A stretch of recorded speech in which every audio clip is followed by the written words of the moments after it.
মালদ্বীপে শ্রমিক সংকট তীব্র হয়ে ওঠার দিনে বাংলাদেশের শ্রমবাজারের জন্য খুলছে নতুন সম্ভাবনার দ্বার।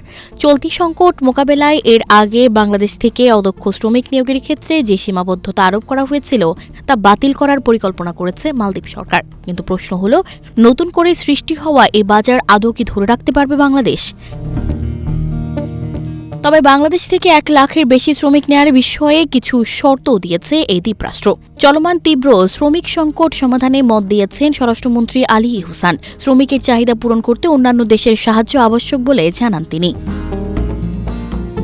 এ বিষয়ে একটি প্রতিবেদন প্রকাশ করেছে মালদ্বীপের সান পত্রিকা। এতে বলা হয়েছে, মালদ্বীপের আইন অনুসারে প্রতিটি উৎস দেশ থেকে অদক্ষ শ্রমিকের সংখ্যা 1 লাখের মধ্যে সীমাবদ্ধ রাখতে হবে। এর মধ্যে দেশটিতে বর্তমানে বাংলাদেশি শ্রমিকের সংখ্যা 96,000-এ পৌঁছেছে। গত মঙ্গলবার মালদ্বীপ সংসদের জাতীয় নিরাপত্তা কমিটির সঙ্গে বৈঠকে স্বরাষ্ট্রমন্ত্রী আলী ইহসান বলেন, নিষেধাজ্ঞা তুলে নেয়ার সঙ্গে সঙ্গেই দেশটিতে বাংলাদেশি শ্রমিকের সংখ্যা লাখের ঘরে পৌঁছে যাবে। মালদ্বীপে বর্তমানে শ্রমিক সংকটের কথা উল্লেখ করে বাংলাদেশি শ্রমিকের সর্বোচ্চ 1 লাখ কোটার সীমা বাদ দেওয়ার কথাও জানান তিনি। তবে সবার আগে দরকার একটি সুরক্ষা নীতি, তাই সেটি বাস্তবায়নের প্রয়োজনীয়তার কথাও তুলে ধরেন মালদ্বীপের স্বরাষ্ট্রমন্ত্রী। এ কারণে মালদ্বীপে অবস্থান করা সব প্রবাসীর একটি বায়োমেট্রিক ডেটার রেকর্ড তৈরি করার কথাও জানান তিনি।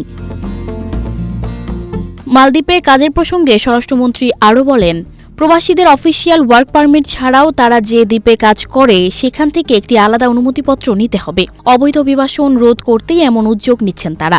এর আগে বাংলাদেশ থেকে জাল নথি ব্যবহারের মাধ্যমে অবৈধ শ্রমিক নেয়ার একাধিক ঘটনার পর গত এপ্রিলেই বাংলাদেশি শ্রমিক নিয়োগের ওপর নিষেধাজ্ঞা জারি হয়। কিন্তু বর্তমান বাস্তবতায় বাংলাদেশি শ্রমিকের ক্ষেত্রে এই সীমাবদ্ধতা হিতে বিপরীত হয় কিনা তা নিয়েও সন্দেহ করেন দেশটির স্বরাষ্ট্রমন্ত্রী।